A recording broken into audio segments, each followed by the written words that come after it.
Bonjour, bonsoir mesdames, messieurs. Heureux de vous savoir nombreux branchés pour suivre votre émission Regard croisé.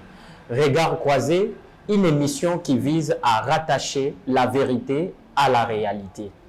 Et pour ces numéros, aujourd'hui, je ne suis pas seul sur ces plateaux. Je suis avec moi, accompagné du maître Benjamin Bakana, mais également de messieurs Symphorien KMB.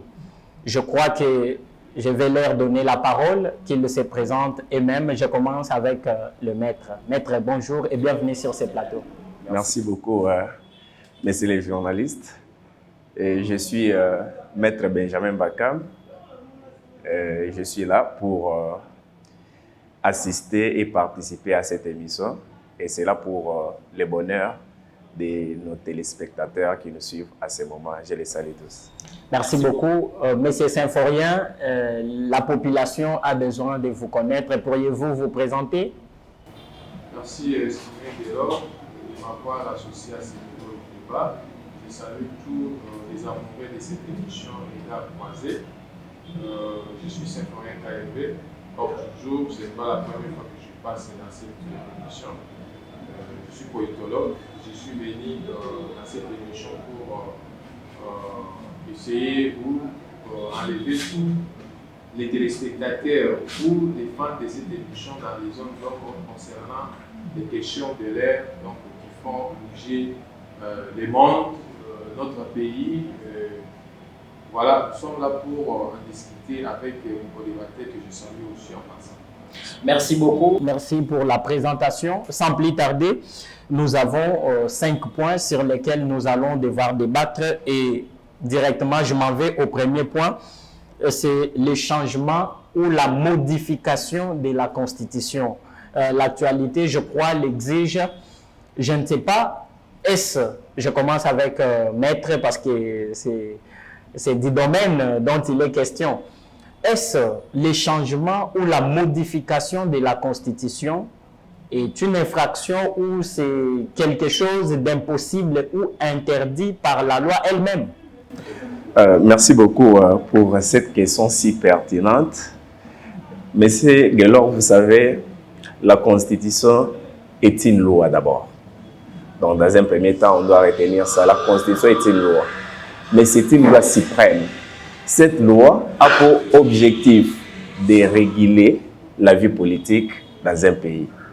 Et dans le cadre de la modification ou du changement, c'est un débat qui poignarde les doctrinaires en ce jour. Vous allez vous rendre compte qu'il y a beaucoup de courants. Il y a ceux qui pensent qu'il est opportun aujourd'hui de modifier la Constitution. Il y a ceux aussi qui pensent qu'il est opportun aujourd'hui de changer catégoriquement la Constitution. Et les opinions par rapport à cette question-là se divergent. Tout simplement parce qu'il y a les acolytes de la modification et du changement de la Constitution, mais il y a aussi ceux qui pensent qu'au jour d'aujourd'hui, la modification ou les changements de la Constitution ne vont pas, voilà, n'est pas nécessaire, ne vont pas son présent d'or. Pourquoi? Parce que pour cette catégorie-là, ils pensent que changer la Constitution au jour actuel profiterait au régime en place.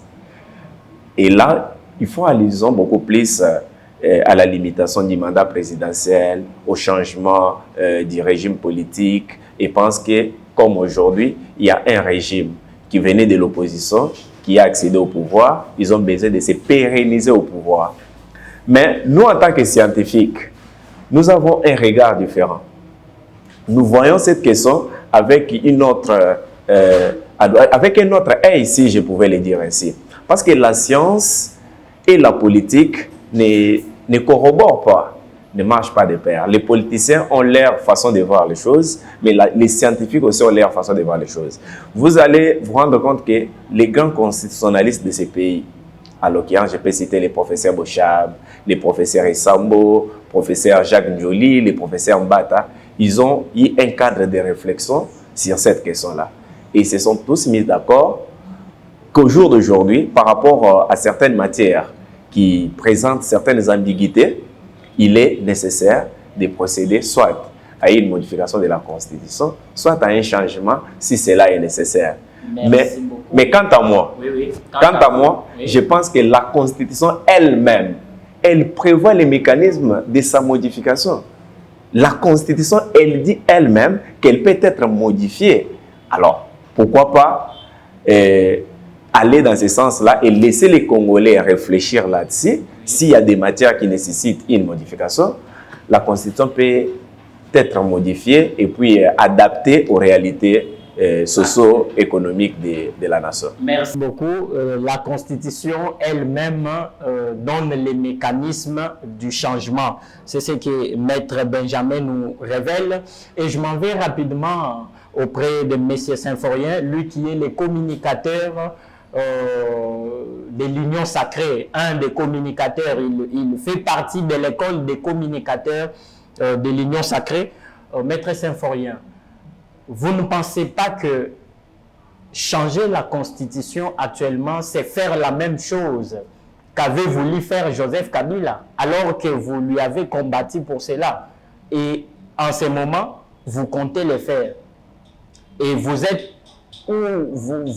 êtes étonné de voir les oppositions venir de partout, alors que vous faites vous-même aussi opposant lorsque Kabila avait voulu le faire. Qu'est-ce qui motive les changements actuels que vous avez boycottés pendant les règnes de Kabila? Merci beaucoup. Je tiens à préciser une chose. Je ne suis pas maître parce que quand on parle de maître, c'est quelqu'un qui a fait des sciences juridiques. Je n'ai pas fait les lois, je fais la science politique. Ah, si je vous ai qualifié de maître, je retire. Donc, je suis politologue, et ici, je me présente en tant que tel. Oui. Bon, concernant le changement ou la révision, je crois que nous sommes devant deux débats différents. Je dois rectifier quelque chose avant d'entrer dans ces deux débats. Kabila n'avait pas lancé un débat sur le changement de la Constitution. Parce que pendant qu'il était président de la République, la Constitution a été révisée. Donc, de ce point de vue-là, on doit se mettre d'accord que Kabila avait déjà révisé la Constitution, mais il n'avait jamais lancé le débat sur le changement de la Constitution. Alors, le changement ou la révision de la Constitution, je suis pour le débat. Pour le débat comment? Pour ceux qui pensent qu'il faut changer, il faut les écouter. Pour ceux qui pensent qu'il faut réviser, il faut les écouter. Mais d'une manière juridique, sous regard ou sous protection, de mettre à côté, juridiquement, la Constitution prévoit déjà des mécanismes pour sa révision. Donc là, vous allez parcourir les articles. Je fais allusion à l'article 5 de la Constitution, l'article 218 de la Constitution, qui prévoit déjà qui peut initier une révision, et ainsi de suite. Mais quant au changement de la Constitution, il s'observe dans l'opinion une grave erreur que nous sommes en train de commettre nous tous. Pour dire que la Constitution, parce que nous examinons la Constitution pour que la Constitution soit changée, il faut qu'il y ait une disposition qui prévoit dans cette même Constitution le changement. Là, aucune Constitution au monde ne prévoit pas son changement. Donc, pour changer la Constitution, là, nous allons faire recours à la théorie du droit constitutionnel. C'est-à-dire, la Constitution est une source formelle du droit constitutionnel. Donc, lorsqu'on veut changer la Constitution, cela ne veut pas dire que la Constitution, le changement devient une matière nouvelle du droit constitutionnel. Non, parce que le droit constitutionnel englobe plusieurs disciplines. Et il ne s'arrête pas seulement à étudier la Constitution. Donc, quand les gens pensent que non, on ne peut pas changer la Constitution à ce moment ici, oui, c'est seulement le moment qui fait défaut. Mais quand nous regardons, nous, les intellectuels, vous allez vous rendre compte qu'il y a des choses à modifier dans cette Constitution ou carrément changer cette Constitution parce que le changement fait mal. Pourquoi? Le changement veut dire que retirer cette version que nous avons sur les marchés politiques, parce que c'est une question politique. Même quand Maître a dit que ça concerne les évolutions du droit, oui, je le concède, mais la Constitution réunit des acteurs politiques. Donc ça devient une question politique. Dans quel sens? Parce que tout politique se réfère à la Constitution.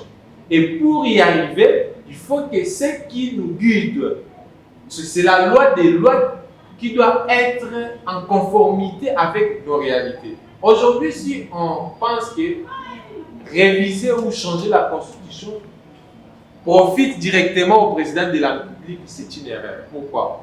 Lorsque... mais s'il vous plaît, M. Symphorien, c'est une erreur. Mais comment vous pouvez convaincre à ces gens que dès les premiers mandats, les chefs de l'État n'avaient pas voulu ou n'avaient pas lancé les débats sur les changements ou la révision de la Constitution? Ce n'est qu'à la fin de son second mandat qu'il le fait. Ce n'est pas quand même une volonté de s'éterniser au pouvoir comme l'a fait le président ivoirien à la fin du mandat. J'enchaîne d'abord avec mon idée. Je vais vous répondre par rapport au moment choisi pour parler de cette question. Lorsqu'on a attaqué Laurent Gbagbo, ce n'est pas la Constitution qui a protégé Laurent Gbagbo. Lorsqu'on a attaqué, on a tué Kadhafi, ce n'est pas la Constitution qui a protégé Kadhafi.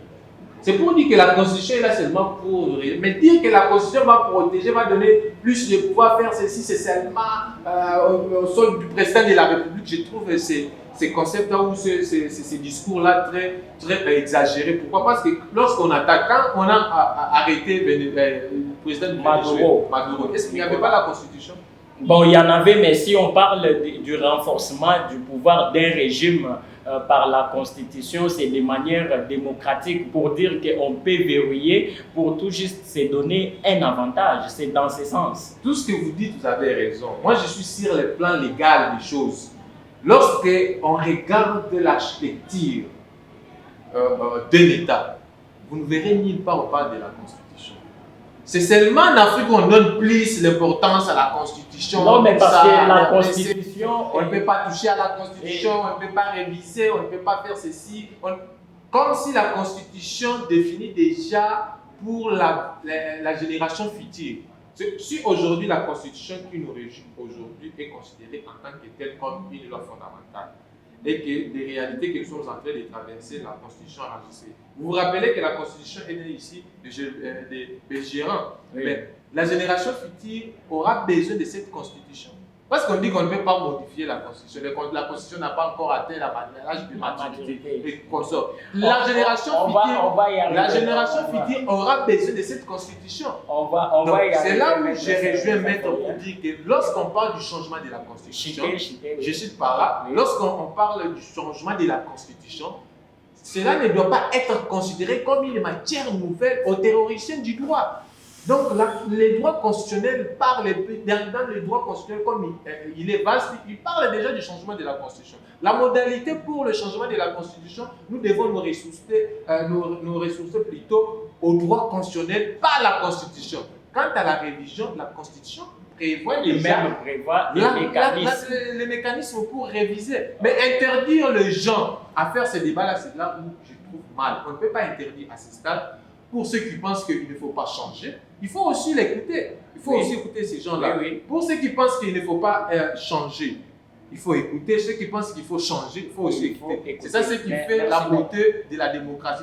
Ces deux sons de cloche. Merci beaucoup, Maître. Je reviens. Merci beaucoup, M. Symphorien. Je m'excuse. Maître Benjamin, je reviens à vous. Pourriez-vous nous dire à quel moment exactement on peut vouloir changer ou modifier une constitution? Vous savez, quand nous avons abordé la question de la modification, nous avons dit que la Constitution elle-même prévoit ces mécanismes-là. Mais la Constitution n'a pas prévu les moments qu'il faut initier cette action. La Constitution a cité les acteurs qui peuvent justement initier cette modification-là. Entre autres, il y a les présidents de la République, il y a les parlementaires, voire même nous, la population, on peut initier une modification par une pétition qui peut atteindre un certain nombre de votants.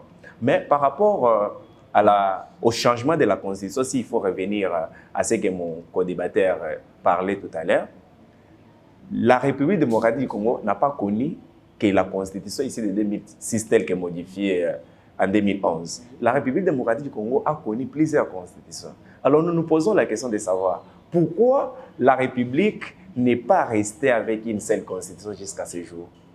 En droit, on dit les faits précèdent les droits. Lorsque vous êtes devant les nouvelles réalités et que ça demande à ce que nos lois puissent aller de pair avec les réalités sociales, il y a opportunité justement de relier ces réalités sociales à la loi. C'est pour cela que vous allez vous rendre compte qu'aujourd'hui, on a les lois qui datent de 1900, de 1800, et cela-là ne cadre plus avec les réalités actuelles. Alors, la Constitution d'aujourd'hui a prouvé par plusieurs cas qu'il est opportun aujourd'hui de changer cette Constitution. Merci. Et vous allez vous rendre compte que la question du changement ou de la modification n'est pas une question taboue. C'est une question qui demande réflexion. Alors, laissons aux scientifiques, laissons aux politiques cette lamabilité-là de procéder à des réflexions pour justement aboutir à une conclusion satisfaisante qui va justement dénicher à la modification ou au changement de la Constitution, et c'est là pour les biens de tous. Merci beaucoup, maître. Les changements ou la modification pour les biens de tous. Et rapidement, je crois, 2 minutes, je commence avec M. Symphorien, les communicateurs, les politologues. M. Symphorien, comment appréciez-vous les propos du sénateur Modeste Bahati Lukwebo quant à la modification ou au changement de la Constitution? Il dit, je récapitule un peu, il dit, si nous politiciens qui avons déjà 70 ans ne sommes pas matures, comment allons-nous demander à la Constitution qui vient de totaliser 20 ans d'être vieille? Je pense que pour lui, il dit clairement que ce n'est pas les textes qui posent problème en République démocratique du Congo. Bien au contraire, c'est les hommes. Partagez-vous son opinion? Je pense qu'en démocratie, chacun est libre de s'exprimer, chacun est libre de faire ses points de vue selon ce que lui a en face. Lorsqu'il dit que les tests n'ont pas de problème, ok, ça c'est selon sa façon de voir les choses. Mais si les tests ne posent pas de problème, on n'allait pas avoir à les parler, non. Parce que chaque jour aussi, il y a des députés qui réfléchissent sur des propositions de loi, sur des lois. Alors, des lois là, ce sont des tests ou ce sont des chiffres? Parce que quand il dit que non, les tests ne posent pas de problème, c'est-à-dire qu'il voit seulement tests de constitution. Et d'autres tests qui accompagnent la constitution là, ce sont des tests ou ce sont des chiffres? Donc, moi je pense qu'il allait seulement donner la possibilité à d'autres de s'exprimer. C'est prononcer et qualifier problème d'un. Si la constitution ne pose pas problème, les tests ne posent pas problème, si c'est les hommes qui posent problème, donc il fait partie des hommes qui posent problème. Hommes, oui. Donc il les reconnaît, donc il traverse la réalité. Mais dire que les tests ne posent pas problème, l'argument est faux. Pourquoi? Parce que nous avons des problèmes qui naissent chaque jour. Et ces problèmes-là nécessitent l'accompagnement des tests. Et il y a d'autres problèmes comme ça quand vous arrivez. Il n'y a pas de tests qui réjouissent ces problèmes-là. Mais comment il profite aux particuliers? Et ça profite. Alors, l'État est en train de faire. Comment y arriver? Hier, on n'avait pas la loi qui réglementait sur les histoires des paris sportifs et ainsi de suite. Mais aujourd'hui, nous avons cette loi. On n'avait pas la loi sur l'aménagement du territoire. Il va nous dire que ce n'est pas des tests qui posent des problèmes, ce sont des hommes. Et les hommes ont apporté des solutions à travers des tests. Donc, la Constitution ne doit pas faire un débat à sens unique. La Constitution doit faire un débat à tout le monde, doit donner la voix à tout le monde de s'exprimer. Parce que cette même Constitution est née d'un consensus. Donc, consensus à travers la voie référendaire. Donc, tout Congolais qui a dit oui ou qui a dit non à l'époque, aujourd'hui la Constitution, parce qu'à l'époque il y avait ceux qui disaient que non, nous ne sommes pas partants pour cette Constitution. Et une fois que la Constitution a été abrogée ou adoptée, donc ça fait partie de nous tous. On ne peut pas seulement s'approprier que non, c'est la Constitution. Oui, la Constitution n'appartient pas à ceux qui l'ont voté et ceux qui ne l'ont pas voté n'en ont pas droit. Justement, donc on doit parler clairement de ce que nous traversons actuellement. S'il y a possibilité de réviser, ok, écoutez ceux qui défendent aussi la thèse de réviser. S'il y a possibilité de changer, Changer, je reviens pour dire que changer, c'est retirer cette version. Oui. Donc, enlever cette constitution et introduire une nouvelle constitution. Mais la révision, on peut revoir des articles, des dispositions. On dit que cette disposition n'est 4 pages. Cette disposition, il y a d'autres dispositions qui sont restées muettes dans cette constitution. Il faut chercher comment adapter à nos réalités. Donc, Bahati a interdit aux gens de faire les débats. C'est ce que moi, je pense de sa sortie médiatique. Il a interdit aux gens de faire les débats. Or, en démocratie, c'est impossible d'interdire aux gens de s'exprimer. C'est pas impossible. Voilà. Merci beaucoup. Maître Benjamin, je reviens à vous. Je crois que vous êtes les mieux placés de nous dire qui a les droits et qui n'a pas les droits. Pensez-vous que Bahati Lukwebo, le sénateur, je précise, il a les droits de qualifier notre constitution de jeunesse ou de vieillesse, où il a les droits de dire que ce n'est pas les textes qui posent problème, mais c'est les hommes. Juridiquement parlant, est-ce qu'il a qualité? Bon, déjà, sur le plan juridique, on ne peut pas qualifier les propos de Bahati si il est dépositaire de la qualité ou pas, mais en tant que politique, en tant que, comme ce que mon co-débatteur venait de dire tout à l'heure, nous sommes en démocratie. Et en démocratie, chacun est libre d'exprimer ses opinions. Et ici, M. Bahati, dans tout ce qu'il a dit, moi je considère ça comme une demi-vérité. Dans tout ce qu'il a dit, ce n'est pas catégoriquement faux. Il y a des choses qu'il a eu à dire, à mon avis, je trouve qu'il n'a pas tort. Aujourd'hui, les problèmes congolais, c'est l'homme congolais. L'homme congolais pose problème. C'est pour cela, chaque jour, nous plaidons pour le renouvellement de la classe politique. C'est justement pour ne pas avoir ce genre de comportement. Bahati est aux affaires depuis quand? Depuis des années. Oui, depuis Mobutu. Alors, s'il était aux affaires depuis les années et qu'il n'a pas pu amener une nouvelle dynamique pour booster ou soit changer l'homme congolais, c'est qu'il a échoué. Dans ses propos, il y a un aveu d'échec. Donc, il reconnaît, et par rapport à tout ce qu'il a assumé comme fonction, comme responsabilité dans ce pays, qu'il n'avait rien à donner au Congo. Alors là, on peut aboutir par cette conclusion. Le Congo lui a tout donné, mais Bahati n'a rien donné au Congo. Et aujourd'hui, il sort pour dire qu'il n'est pas nécessaire de modifier la Constitution parce qu'ils sont vieux en âge et que la Constitution est trop jeune. Le problème, c'est l'homme congolais. Non, non, non, non, non, ce n'est pas ça. Ce n'est pas ça le problème, M. Guélor. Le problème ici, c'est que lorsque vous êtes devant les textes et que ces textes-là n'arrivent plus à se mélanger ou soit à se marier avec les réalités, à se conformer avec les réalités, ça pousse à une réflexion. Et on ne peut pas interdire aux Congolais de réfléchir sur la modification ou les changements. Ça serait une idiotie, bon, permettez les termes, ça serait une idiotie d'empêcher des personnes à réfléchir. Aujourd'hui, c'est un débat de la réflexion qui est mis sur la table. C'est un débat de réflexion. Chacun pense à ce qui peut apporter des meilleurs. Si vous pensez qu'il n'est pas apporté, donnez les arguments. Donnez les arguments convaincants. Et si vous pensez qu'aujourd'hui, comme on est en train de les débattre tout à l'heure, qu'il est opportun de changer la Constitution, parce qu'il y a des cas de figure, on peut les citer ici. Par exemple, il y avait avec les élections des gouverneurs, une corruption en outrance. Pourquoi? Parce que les mécanismes de ces élections-là ne sont pas adaptés.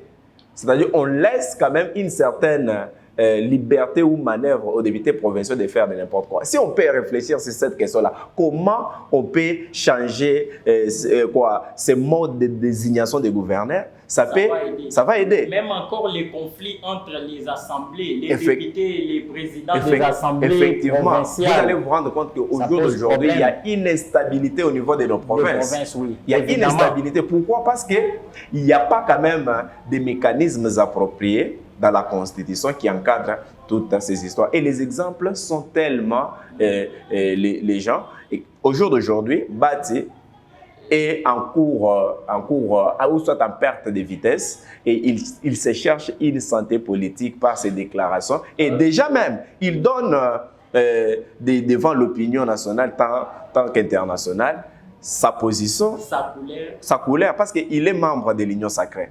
en étant membre de l'Union sacrée, tu ne peux pas faire une déclaration pareille parce que ta famille politique est sur une lignée. Et le faire, allez-y comprendre, allez-y comprendre à la suite. Alors, par oui ou non, vous êtes d'accord pour les changements et la révision de la Constitution actuelle? Non, je suis pour la réflexion sur cet aspect des choses. Okay. Je ne peux pas dire à ce stade si je suis d'accord ou pas, parce qu'il faut qu'il y ait des arguments. Oui. Et c'est sur base de ces arguments-là qu'on doit maintenant voir s'il est opportun ou pas de modifier ou de changer la Constitution. Pour mettre M. Symphorien, êtes-vous d'accord pour les changements ou la modification de la Constitution actuellement? Je ne suis pas mathématicien, pour dire 1 égale 2, mais je donne la chance au débat, de façon à ce que les débats puissent. C'est autour du débat que nous aurons des solutions. Quand Maître dit quelque chose, moi je dis aussi un truc maintenant, comme ça on trouve les justes milieux pour modifier les choses. J'encourage que les débats puissent continuer, qu'il n'y ait pas d'interdictions, que non, vous ne pouvez pas réfléchir, non, on ne peut pas interdire les gens à pousser des réflexions. Merci beaucoup. Et nous passons à notre deuxième sujet, chers téléspectateurs. Notre deuxième sujet s'attelle sur les sanctions des États-Unis à l'encontre du Rwanda. Je commence aussi avec M. Symphorien. M. Symphorien, les sanctions des États-Unis contre le Rwanda et quelques hauts gradés de l'armée, contre son armée, quelques hauts gradés et quelques personnalités rwandaises, c'est un signe de la réussite de la diplomatie congolaise du chef de l'État, ou encore c'est un signe de la fin du régime de Kigali. D'après vous, ces sanctions nous enseignent quoi exactement? Bon, moi, je suis dans la logique de la paix. Oui. La logique des sanctions, oui, c'est... les États-Unis utilisent des sanctions pour faire pression à un État moyen, un État déstabilisateur, un État sanguinaire dans la région de Grand Lac. Mais ce n'est pas la première fois qu'on a sanctionné le Rwanda. Vous vous rappelez, en 2013, on avait fait la même chose. Oui. Et par après, les M23 s'étaient retirés, et ainsi de suite. Mais allant dans le sens de l'ouest de la diplomatie, le chef de l'État, quelque part, je dirais oui. Pourquoi? Parce que ce n'est pas juste avant qu'on sanctionne le Rwanda qui est des démarches pour exposer les régimes sanguinaires avait déjà commencé, c'était depuis longtemps.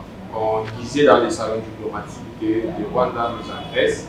Et par la suite, tout le monde a compris que la RDC avait raison et on a récolté les données qui attestent de cette agression.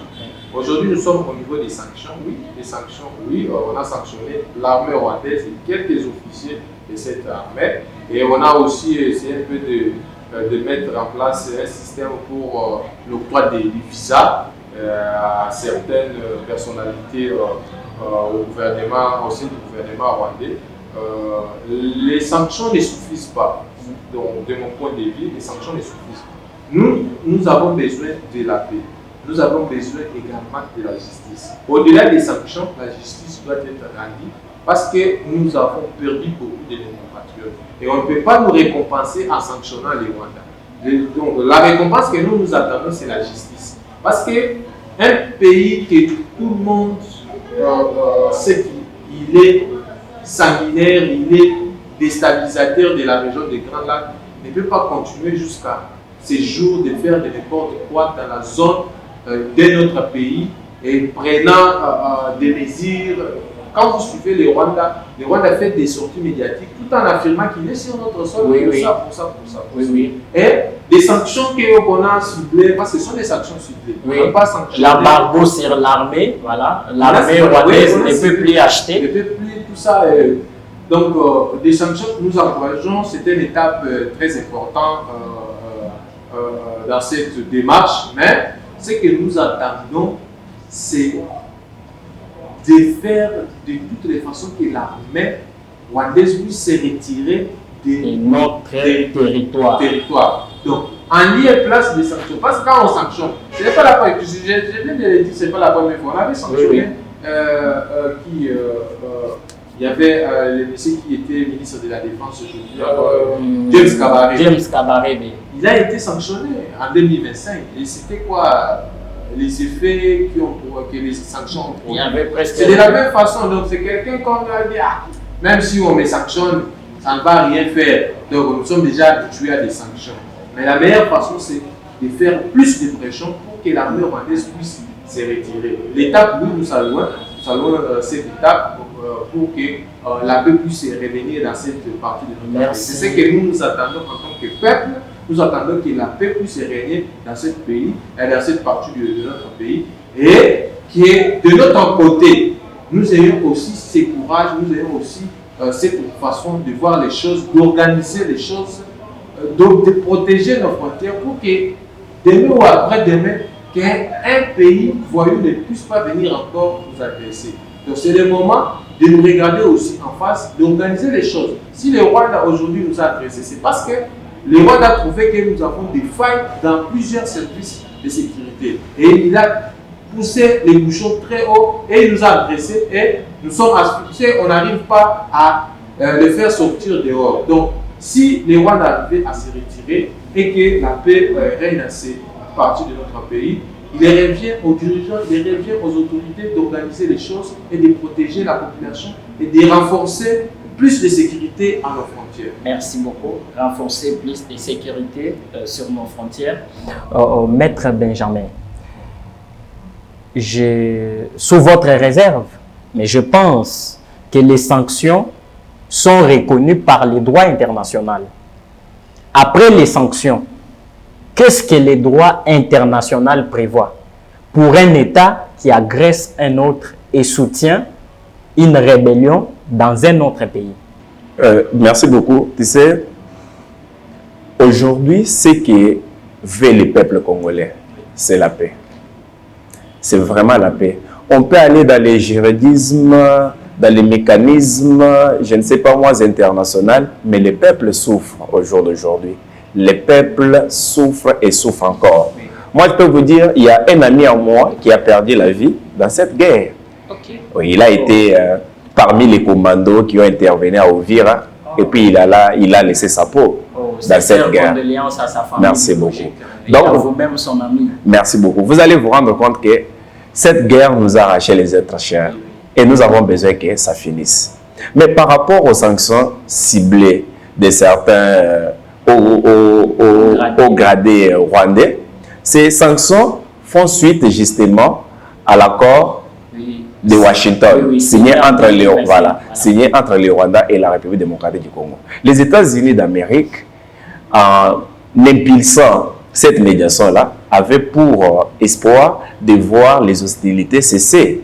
Mais il s'est rendu compte que le Rwanda, c'était un État voyou, comme venait tantôt de le dire messieurs les politologues, c'est un État voyou. Le Rwanda se comporte en rebelle. Le Rwanda se comporte en voyou. Le Rwanda se comporte en un enfant gâté et têtu. Qu'est-ce qu'il fait? Il peut signer les accords aujourd'hui et demain changer d'attitude.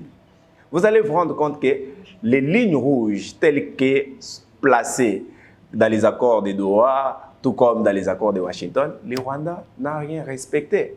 Les cessez-le-feu, le Rwanda n'a rien respecté. Et au jour d'aujourd'hui, les États-Unis se sont rendus compte que le Rwanda est en train de faire un jeu double. Et pour ce faire, il a ciblé quelques dirigeants et quelques hauts gradés rwandais par ces sanctions-là. Mais tout ce que nous attendons aujourd'hui, c'est la paix. La paix et la paix encore. Et ce que nous voulons, ce n'est pas seulement les sanctions comme venait de le dire mon co-débatteur, c'est aussi la justice. Et cette justice passe par quoi? Nous avons une cour internationale qui est la Cour internationale de justice qui s'occupe justement des crimes contre l'humanité, des crimes de guerre et des crimes de génocide. Et au jour d'aujourd'hui, les enquêtes telles que menées par des organisations internationales prouvent noir sur blanc que le Rwanda est impliqué dans les conflits en République démocratique du Congo. Qui a coûté la vie à plus de 20 millions. À plus de 20 millions. Alors, tout ce que nous attendons est qu'une action dans ce sens soit déclenché afin que ceux qui ont participé dans ces hostilités puissent répondre à leurs actes et ça sera vraiment un ouf de soulagement pour la population de l'Est qui ne cesse de souffrir du jour au jour. Merci beaucoup, maître. Répondre de ces actes sera un ouf de soulagement pour la population de l'Est, non seulement de l'Est, là je vous rajoute la population congolaise dans son entièreté. Parce que vous savez, quand l'Est de la République est confronté à une insécurité, c'est toute la République démocratique du Congo qui en souffre. Preuve, plusieurs provinces ont des difficultés et compatissent même avec nos confrères de l'Est.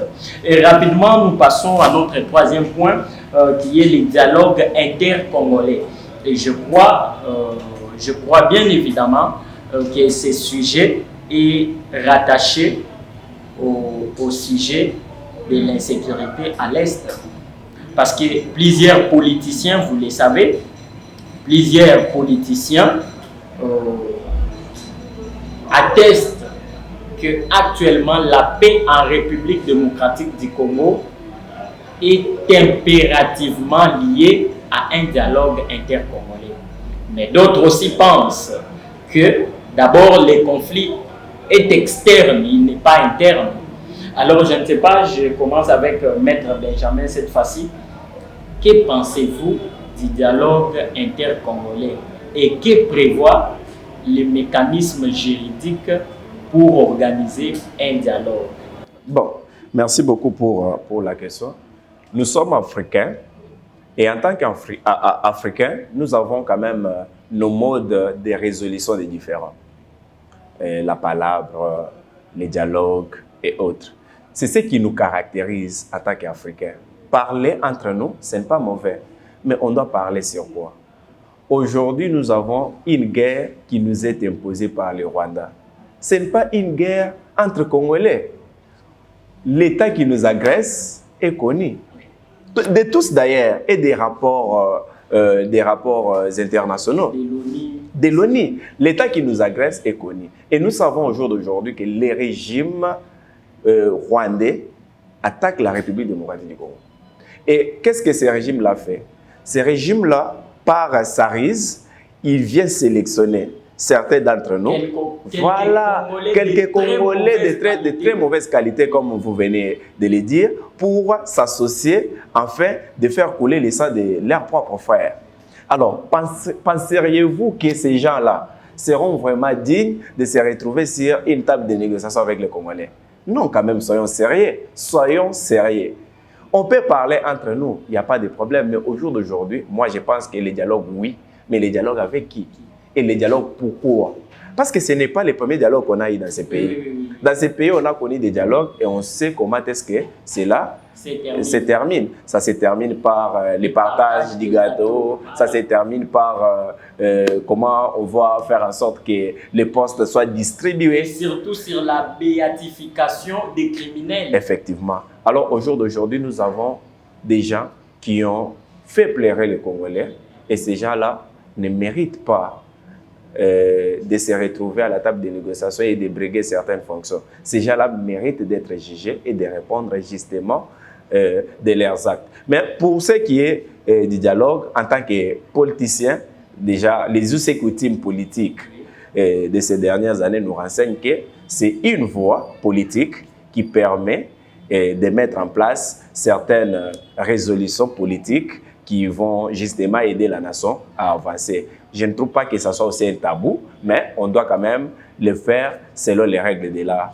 Ne pas associer les sanguinaires, ne pas associer ceux qui ont tué les Congolais dans cet échange-là patriotique, mais faire en sorte que nous puissions parler et que cela aboutisse à une résolution qui va justement aider la nation à avancer et non arriver à faire les partages politiques et tout ça. Ça ne va pas justement nous aider et profiter à la nation. Merci beaucoup, maître. Merci.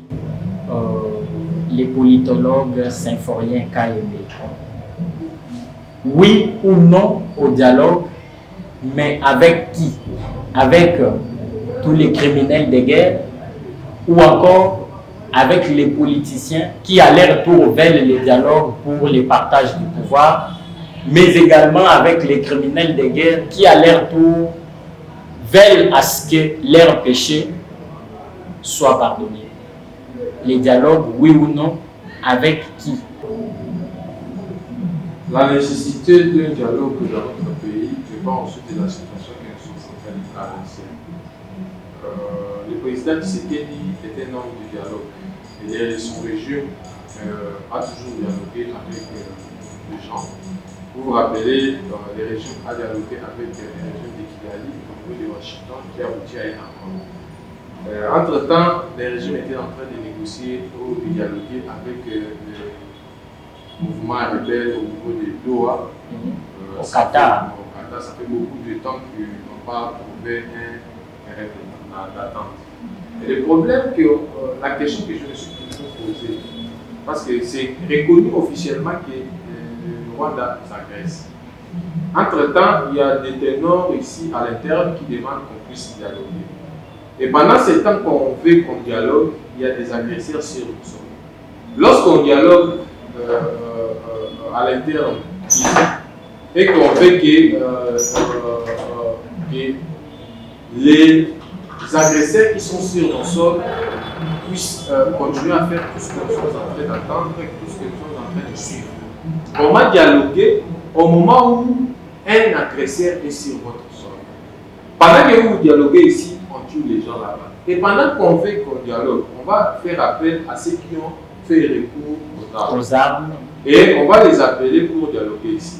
Et entre-temps, on vous dit que non, s'il y aura dialogue, le dialogue aura lié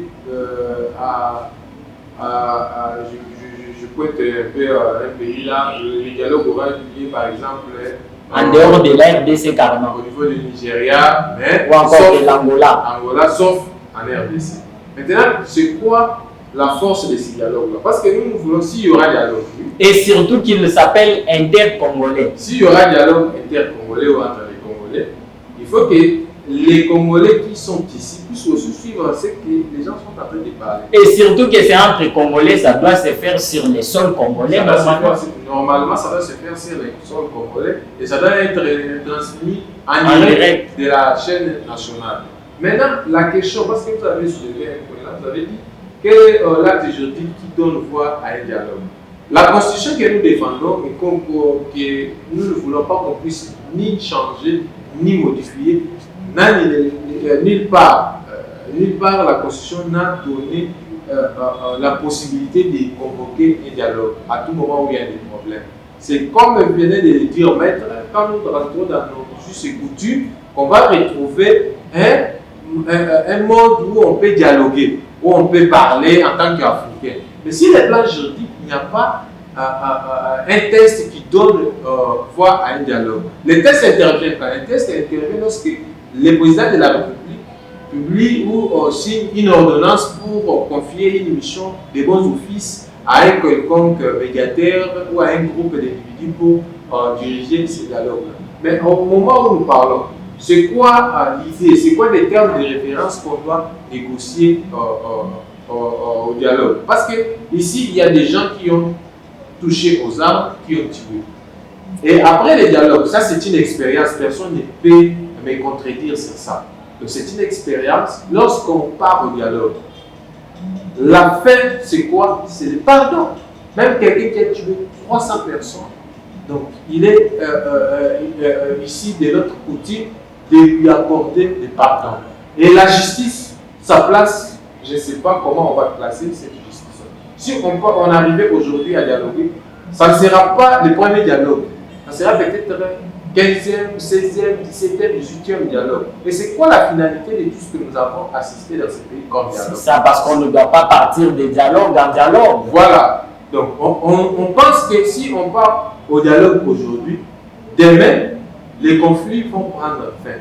Or, c'est une mauvaise habitude que nous avons instaurée dans notre pays. Quelqu'un pense qu'aujourd'hui, s'il est en désaccord sur base de la gestion de la res publique, il doit faire recours aux armes.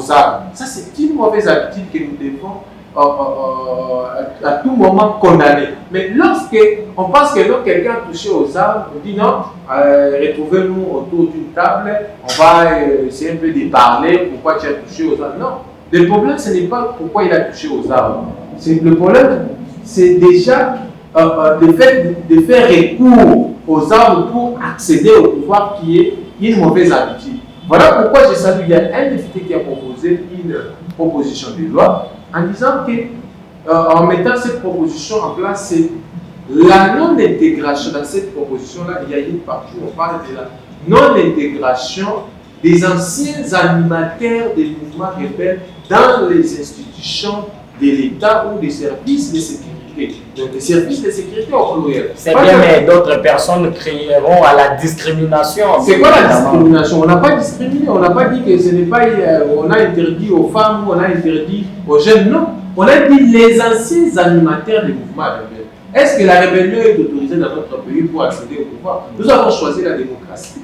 Alors, si nous avons choisi la démocratie, pour accéder au pouvoir, la voie légale pour accéder au pouvoir, c'est les élections. Donc, messieurs les politologues, Symphorien Kayembe, pour vous, vous pensez qu'actuellement, il n'est pas nécessaire pour qu'il y ait un dialogue parce qu'on ne peut pas dialoguer avec ceux qui ont fait recours aux armes pour accéder au pouvoir. Ça, c'est un peu. On ne peut pas dialoguer avec les rebelles. Mais on ne peut pas dialoguer actuellement parce que les agressés sont encore sur nos sols. Okay. Et les agresseurs se retirent d'abord de notre territoire. Et par après, si on peut voir dans quelle manière on peut dialoguer. Parce que si on dialogue, les Rwandais a accepté. Il vous dit que j'ai Goma, j'ai Bukavu. Mais là, vous allez dialoguer. Vous allez dialoguer pour aller demander à Kagame pardon qui retire tes mais les prêtres catholiques insistent sur les dialogues. Les prêtres insistent sur les dialogues. Les prêtres ne sont pas des acteurs politiques.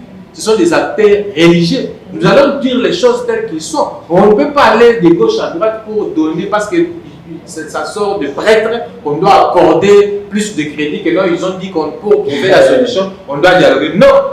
Moi, je dis ceci. Si on va au dialogue, on va parler. Par après, allez demander Kagame pardon pour qu'il retire ses hommes. Parce que ces hommes se trouvent sur les sols congolais. Kagame vous a dit que si vous voulez que je puisse quitter Goma, Bukavu, répondez à mes questions, répondez à mes problèmes. Alors, comment nous allons nous focaliser sur les dialogues? Dialogue. Donc, après le dialogue, on va aller demander Kagame, nous avons dialogué.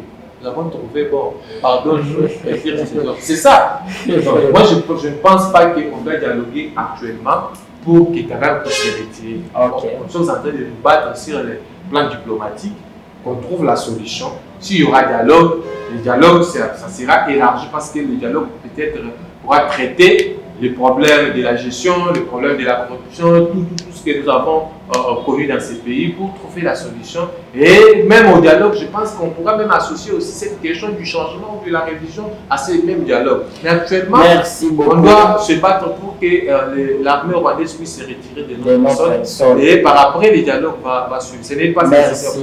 Merci beaucoup, messieurs les politologues. Merci. Faute de temps, nous sommes obligés d'aller rapidement. Je crois que sur ces sujets, il y avait à manger et à boire, mais malheureusement. Et pour ça, nous passons rapidement à notre troisième point qui est impôt sur les revenus locatifs.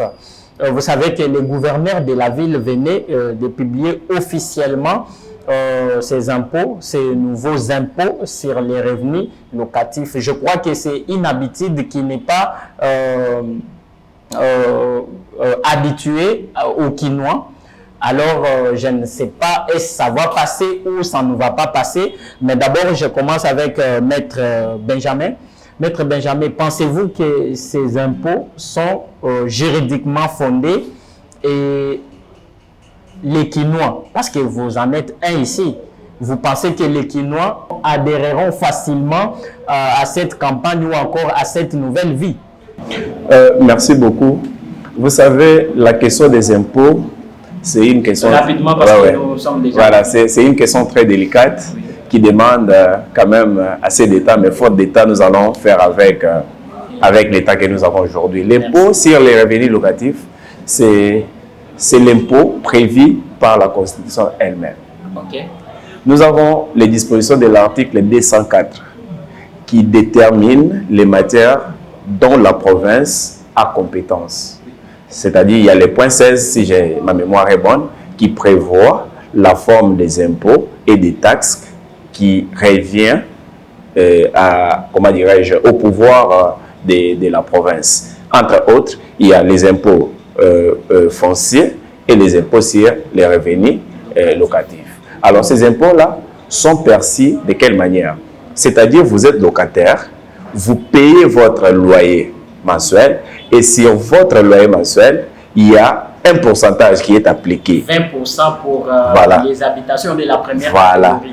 Et là, il y a une catégorisation par rapport à des communes. Il y a des communes qui sont classées à la première catégorie, il y a des communes qui sont classées à la deuxième catégorie, ainsi de suite. Alors, c'est le 20% qui est appliqué sur le loyer généré par les bailleurs.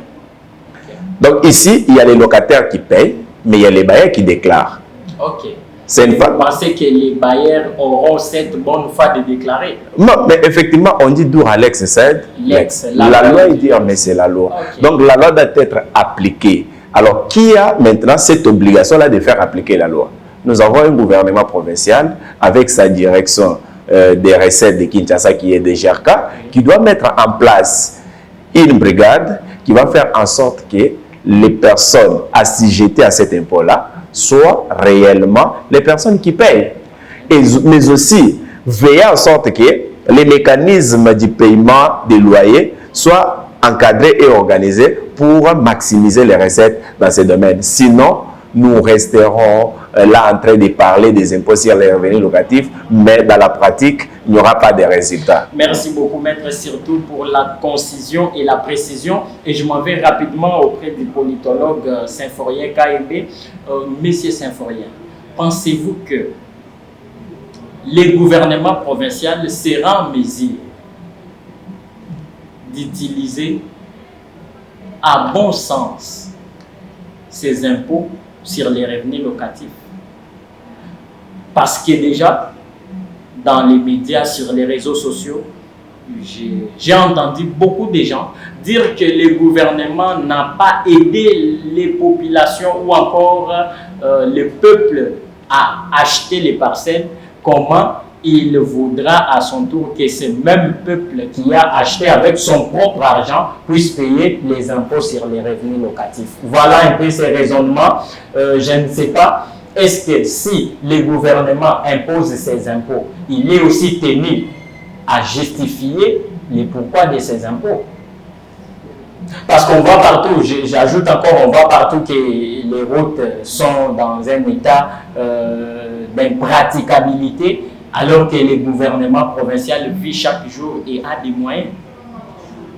La réponse à tous ces gens-là qui pensent que les pouvoirs ou les gouvernements provinciaux devraient d'abord commencer à donner l'argent pour acheter des parcelles et ainsi de suite. Ils doivent savoir que les sols et les sous-sols appartiennent à l'État. C'est ça la réponse que les gens-là peuvent obtenir de ma part.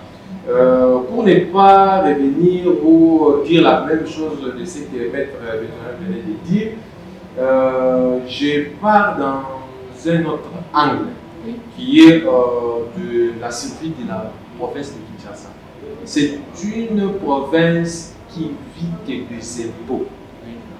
Ça, tout le monde le sait et ne peut pas refuser. Oui, elle n'est la pas réalité une province minière. Oui, elle n'est pas une province minière. Oui. Alors, lorsqu'on met des impôts sur place, moi, je ne peux pas me lancer parce que je vois d'autres gens, pas communicateurs comme tels, ils se lancent dans une campagne de diabolisation à décourager la population à ne pas payer taxes ou impôts.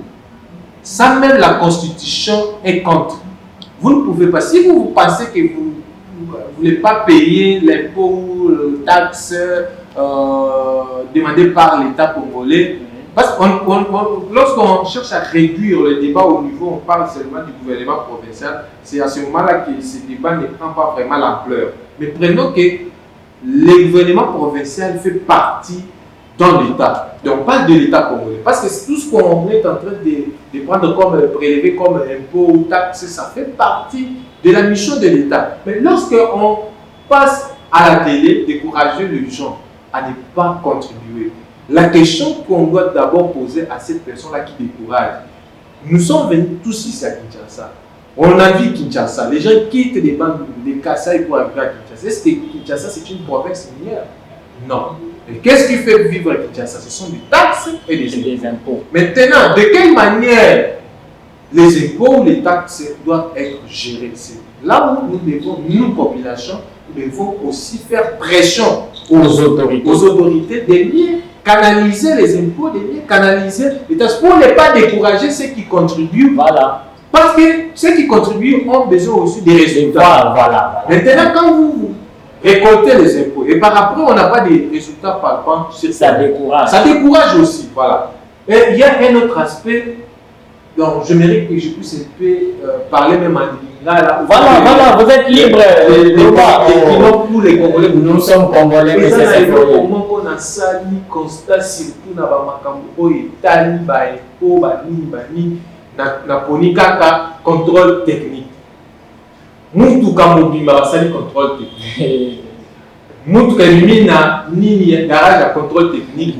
Eza na phare te, eza na clignotant te, eza na klaxon te. Si contrôle technique wana ekotaki kosala nini ba expliquer nga gouverneur Bumba expliquer que ce contrôle technique eza kaka pona moteur to eza po mutuka mobimba ezotambola na balabala lita eza na phare te. Même paraprise eza te, eza na rétroviseur te. Mais ekoti na contrôle technique eza na mokanda ya contrôle technique bafuti mutuka mobe efuti combien efuti $89 pour la contrôle technique. Yango to kuluba gouverneur contrôle technique banda et banda combien de mituka oyo déjà okaki eza problématique rapport kaka ya bato bafuta mbongo to osali kaka mayele kaka bato bapesa mbongo mais bazosala mosala ndenge elobani ndenge toyokaka na mboka bapayaki contrôle technique eza te contrôle technique etali kaka moteur te etali kaka pine te contrôle technique c'est aussi baclignotant. Parce que c'est mettre aussi la population en sécurité. On a dit ce contrôle technique, tu éviter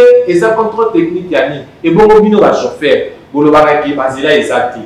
Bâti va contrôler en zela. Beaucoup de ba ligne 11, ba ligne 13. Mais celui qui va ici bino, que bon qui dit ça, prix. Il y a transport au Lobaki Basila exact. Parce que Basila on besoin qui met les Nicolo et ça Basila ya l'autre to et Basila ya Kinshasa. Merci beaucoup. Mais là on a tout baqué le PB à chauffeur, boye bisabiso. Gouverneur, t'as là le camp contrôle technique, but réseau tambola et continue déjà qu'on a passé contrôle technique, mais ça na norme té. Il y a un contrôle technique et ça n'a pas pour la population bon. Merci beaucoup. Merci, le message est passé. Le gouverneur de la ville, province de Kinshasa, son excellence Daniel Bumba Lubaki, a l'endio attentivement. Mais je crois que il y a quelque chose à je voulais ajouter quelque chose. Oui, vous savez, les impôts, on ne paye pas les impôts seulement pour payer. Oui. Mais on paye les impôts justement pour contribuer à la construction du pays. Voilà. Parce qu'on ne peut pas construire un pays. Si toutes les grandes démocraties que vous aviez aujourd'hui, la France, les États-Unis et autres, ont été construites par les impôts. Voilà. Si au jour d'aujourd'hui, il y a des Congolais qui diabolisent les contribuables à payer les impôts, ce sont des sorciers. Parce qu'ils ne veulent pas voir les pays avancer. Les pays n'avancent qu'avec les impôts. Et nous, en République démocratique du Congo, en dehors de nos ressources minières et autres, notre budget est alimenté à une grande partie par les impôts. Voilà. Alors, si on ne paye pas les impôts, ça sera vraiment catastrophique et c'est la façon de pousser la population à aller dans la désobéissance civile. Ce n'est pas une bonne façon de faire. On doit payer les impôts parce que les impôts aideront notre pays à se construire et à avancer. Merci beaucoup. Je profite de l'occasion également pour lancer ce message aux autorités. Oui, nous devons payer les impôts, mais les impôts, nous devons les payer et attendre aussi les résultats. Parce que si quelqu'un, voilà où il y avait un état impraticable de la route et qu'il paye les impôts, il revient et trouve la route dans un bon état, il sera davantage stimulé à payer les impôts. Mais parfois, ça blesse lorsqu'on paye, lorsque le contribuable fait de son mieux pour payer et en revanche, il ne voit pas l'action de l'autorité ou encore des gouvernants, là ça fait mal. L'exemple des motards, Les motards ont payé beaucoup d'argent ici à Kinshasa pour des parkings. Mais malheureusement, ces parkings n'ont pas été érigés. Et je crois que cela aussi a contribué aux campagnes ou encore à la campagne de non-paiement des impôts. Alors, je demande aux autorités d'être également prêtes à assumer leurs responsabilités. Et nous allons au quatrième et dernier sujet de notre émission d'aujourd'hui, qui est consacré à la guerre au Moyen-Orient. Rapidement, parce que nous sommes presque à la fin, je donne à chacun 3 minutes. Je commence avec les politologues Symphorien Kayembe et les communicateurs de l'Union sacrée. Monsieur Symphorien, aujourd'hui, la guerre au Moyen-Orient bascule toute la région dans l'incertitude. On peut dire même le monde entier par la fermeture de toit d'Ormuz. Je crois que la facture pétrolière déjà est revue en os. Même ici en Afrique, nous avons des problèmes parce que les marchandises sont bloquées dans des aéroports, surtout de Dubaï, ainsi de suite. Je ne sais pas. Vous pensez que ces conflits a raison d'être ou aurait pu être évité pour vous? Je pense que de justesse, ce n'est pas un conflit qu'on devait actuellement assister. On ne devrait pas assister à ces conflits. Pourquoi? Parce qu'on n'a pas connu un conflit, mais on avait connu un problème ici concernant la Covid. Oui. Et vous-même, vous avez vu des répercussions sur l'économie le mondiale. marché et l'économie mondiale. Mais avec ces conflits, vous allez vous rendre compte que ce sont toujours des pays africains qui vont être des victimes. Oui. Mer Noire pour nous avoir ravitaillé. Bon, je pense que les États-Unis, qui est plus pointé du doigt parce que c'est lui qui a enclenché, pendant que l'autre était en pleine négociation. Oui. Comment vous pouvez prendre une telle décision D'attaquer. Donc, sur le plan économique, nous devons déjà nous préparer, même si ce n'est pas pour le moment, mais avec le temps, nous aurons toujours des secousses. Il y aura des secousses, même pour les habillements, parce que les gens pensent seulement que les carburants, non, même pour les habillements, même pour des téléphones portables, et tout ce que nous sommes en train de commander, parce que nous, on ne produit rien ici. Tout ce qu'on est en train de consommer, ça vient de l'extérieur. Et actuellement, nos marchés sont alimentés soit par le Qatar, Arabie Saoudite, tous les pays de la Turquie. Maintenant, quand les avions ne circulent pas, certains aéroports sont bloqués. Il y a même des Congolais qui sont bloqués. Oui. Et les Congolais qui sont bloqués, c'est au gouvernement de chercher par tous les moyens pour que ces Congolais-là puissent rentrer dans notre pays. Parce que nous avons vu d'autres pays s'organiser pour les ressortissants. Mais les conflits, quant à lui, je vois que l'Iran est très déterminé à aller jusqu'au bout. Et on ne sait pas ce que d'autres États sont en train de préparer. Par exemple, on sous-estime aussi la France qui se prépare à faire des démonstrations de force. Je vois déjà les États-Unis qui s'énervent tout en créant une rupture entre lui et l'Espagne parce que l'Espagne a refusé. Donc c'est un conflit qui va nous amener très loin. Et aujourd'hui, les États-Unis font recours à l'Ukraine pour chercher comment l'expertise pour l'anti-drone et ainsi de suite. Vous voyez que les États-Unis s'est lancé dans un conflit où ils ne savaient pas la profondeur. Voilà. Ils s'est prêté seulement à regarder les contours, ils ne savent pas que l'intérieur est... Ils les ont sous-estimé plutôt l'Iran. C'est d'ailleurs pour la première fois dans moins de 24 heures de voir un pays frapper plus de 5 pays. C'est ça. Dans moins de 24 heures, voilà. C'est la première fois qu'un pays puisse le faire. C'est un langage de force alors. Donc actuellement, si vous êtes fort, vous ne devez pas être fort sur le plan communication, vous devez être fort aussi sur le plan militaire, vous devez être fort sur le plan économique, vous devez être fort. Mais l'Iran, quand vous regardez sur le plan économique, il n'est pas du tout fort. Alors, aux sanctions.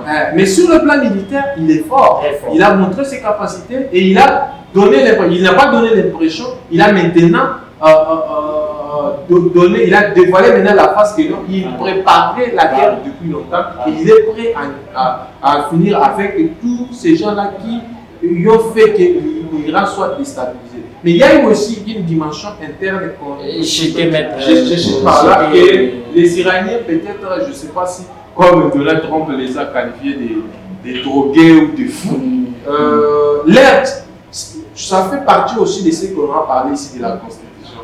Leur loi fondamentale prévoyait assez que quand il y a un guide suprême religieux, il faut qu'il y ait aussi un président. Mais ce n'est pas ce qu'on a fait concrètement en Iran. Donc quand on parle aujourd'hui, on parle plus de guide. Mais leur constitution a prévu ça, mais en réalité, ce n'est pas ça. Mais d'une part, on verrait que Donald Trump se bat aussi pour que cette idée-là ou cet esprit-là soit aussi matérialisé. Non, mais est-ce que c'est à lui de se battre dans un pays? Voilà, oui. Ce n'est pas pour autant que d'aller faire ce qu'on appelle en droit international. Ça, c'est une violation en droit international. Des droits internationaux. Donc, il faut négocier. De négocier sur base, en tenant compte de la souveraineté des États. Voilà. Vous ne pouvez pas vous imposer ce qu'il a fait avec le Venezuela. C'est un acte odieux. Non, pas terroriste, c'est un acte odieux qu'on a critiqué. Et on ne peut pas encourager de telles choses à l'ère actuelle. On doit respecter la souveraineté de chaque État. Et par là, je dis que la Constitution ne protège pas la survie politique d'un chef d'État. Merci. Je reviens rapidement auprès du maître Benjamin. Maître Benjamin, est-ce les droits internationaux, vous êtes juriste, est-ce les droits internationaux permettent-ils au président Donald Trump de frapper l'Iran allant jusqu'à éliminer son guide suprême? Merci beaucoup. Tu sais, avant de rebondir sur cette question, je voulais d'abord revenir sur ce que M. Seforé a dit tout à l'heure. Il est communicateur de l'Union sacrée. Nous supposons qu'ils sont aux affaires. Mais je suis sidéré de constater que quand il y a un petit mouvement de la guerre, ce sont les communicateurs ou soit ceux de l'Union sacrée qui commencent à se plaindre, voilà, il y aura des répercussions sur le plan économique parce qu'on ne produit rien. Mais qu'est-ce que vous faites concrètement? Parce que vous êtes aux affaires. Et bientôt là, ça va faire plus de 7 ans que vous êtes aux affaires. Qu'est-ce que vous avez fait pour que aujourd'hui notre pays puisse avoir quand même une certaine autonomie sur le plan alimentaire? Il n'en faut rien, mais il ne fait que pleurnicher.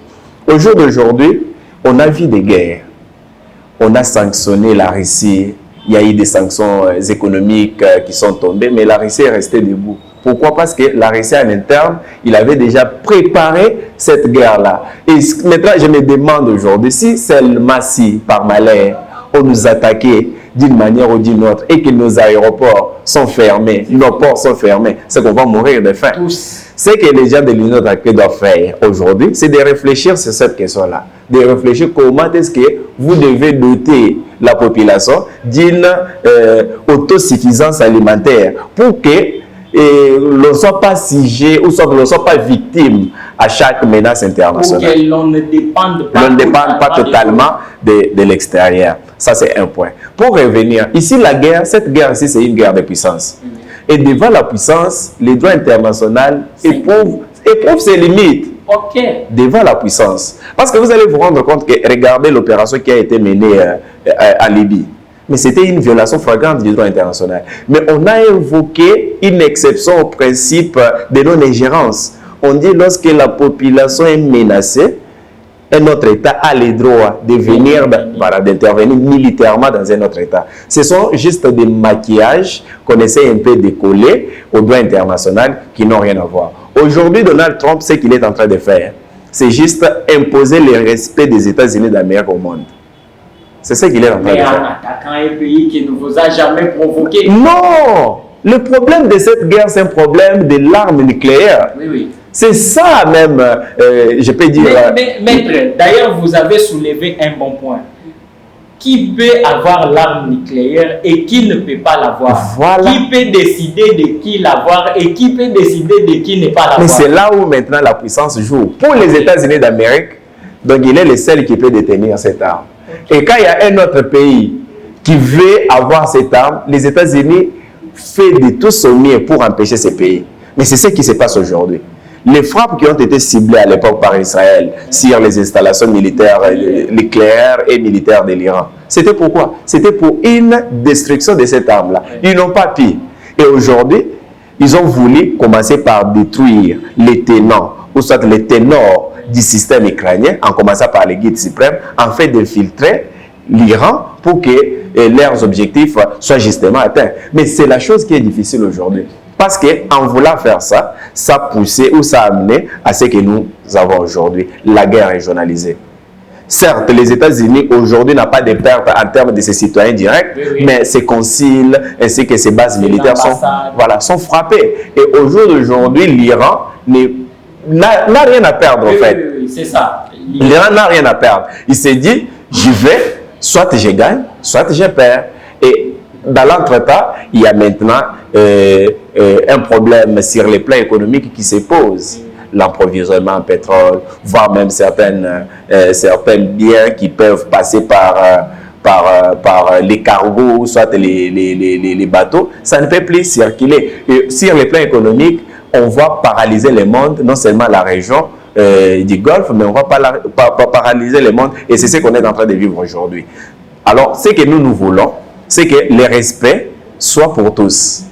Les États-Unis, nous savons que c'est une grande puissance, mais les États-Unis, par moment, avec son ego, fait en sorte que tout le monde se plie à sa volonté. Tout le monde se plie. Et les Iraniens, ce sont des voyous. Là, on ne peut pas... Est-ce qu'ils sont voyous ou ce sont des vrais patriotes? Non.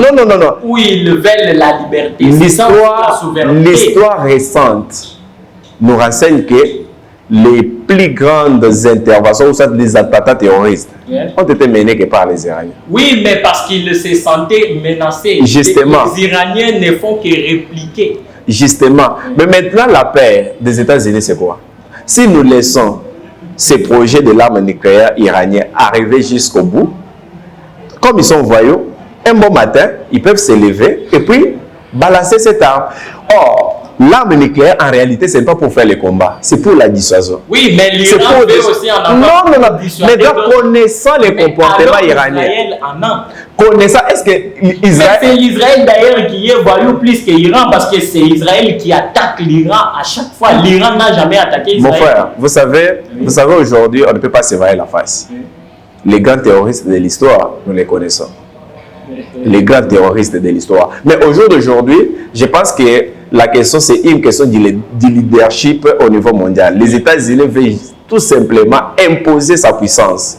Et là, peu importe les moyens, peu importe les voies, voilà, peu importe les prix à payer, il veut imposer sa puissance. Alors nous nous demandons, est-ce que l'Iran doit tenir dans les temps?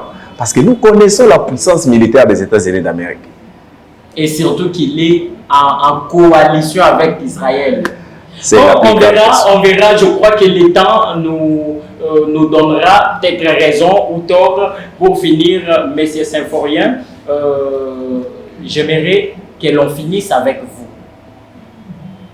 Est-ce que, pour vous, nous devons plier à la volonté du plus fort ou nous devons être libres?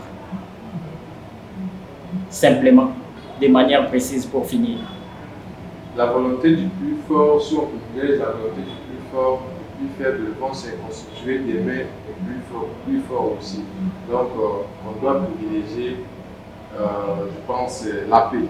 Parce que si quelqu'un qui est fort aujourd'hui ne sera pas longtemps fort, des mains de celui qui était faible peut devenir aussi fort. Donc, je ne pense pas qu'on doit toujours plier devant le plus fort et négliger le plus faible. On doit privilégier tout simplement la paix. Que tu sois fort ou faible, privilégions la paix et faisons avancer les choses. Il faut faire ce qu'on disait à l'époque, il faut faire taire les armes. Faire taire les armes. C'est ça le plus important. C'est ça le plus important. Mesdames et messieurs, nous sommes arrivés à la fin de notre numéro de séjour. Je me dois quand même remercier Maître Benjamin Bakana qui nous a honorés de sa présence sur ce plateau, mais également remercier les politologues et les communicateurs de l'Union sacrée, Monsieur Symphorien Kayembe, de son honneur également sur ce plateau. Je crois que ça ne sera pas la dernière fois. Merci surtout pour vos analyses, pour vos réponses et pour votre disponibilité. Nous allons également remercier Monsieur Yannick Sadissa, lui qui nous a soutenus pour la réalisation de cette émission. Nous n'oublions pas Madame du chef Aminata Kassa, qui a également mis la main dans la pâte pour que cette édition soit réalisée, sans oublier l'honorable, l'élu de la Tchangou, Patrick Eshiba Kassemwana, qui s'est également démerdé pour qu'enfin cette émission ait lieu. Pour finir, nous remercions également Monsieur le Président, j'aime l'appeler Président Ali Banza, qui a également fait des efforts pour que nous apparaissions devant vos écrans et devant vos télévisions. Je crois que nous nous reverrons prochainement. D'ici là, portez-vous bien, que Dieu vous bénisse. Merci, au revoir.